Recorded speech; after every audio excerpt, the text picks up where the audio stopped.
कडाक्याची थंडी आणि शेतकऱ्याची अर्ध पिकं जंगली डुकरांनी उद्ध्वस्त केली होती.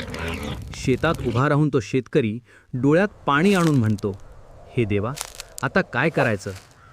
त्या रात्री तो एक निर्णय घेतो. आज मी घरी जाणार नाही.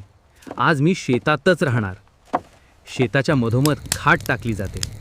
चारही बाजूंनी मातीची भांडी आणि एक एक करून त्यात आग पेटवली जाते. खाटेवर झोपताना शेतकरी मनोमन म्हणतो, श्री स्वामी समर्थ, माझ्या शेताची राखण करा. सकाळी पाहतो तर काहीच नुकसान झाले नसते. कडाक्याची थंडी आणि शेतकऱ्याची अर्ध पिकं जंगली डुकरांनी उद्ध्वस्त केली होती. शेतात उभा राहून तो शेतकरी डोळ्यात पाणी आणून म्हणतो, हे देवा, आता काय करायचं? त्या रात्री तो एक निर्णय घेतो. आज मी घरी जाणार नाही. आज मी शेतातच राहणार. शेताच्या मधोमध खाट टाकली जाते.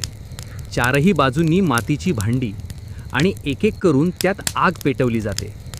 खाटेवर झोपताना शेतकरी मनोमन म्हणतो, श्री स्वामी समर्थ, माझ्या शेताची राखण करा.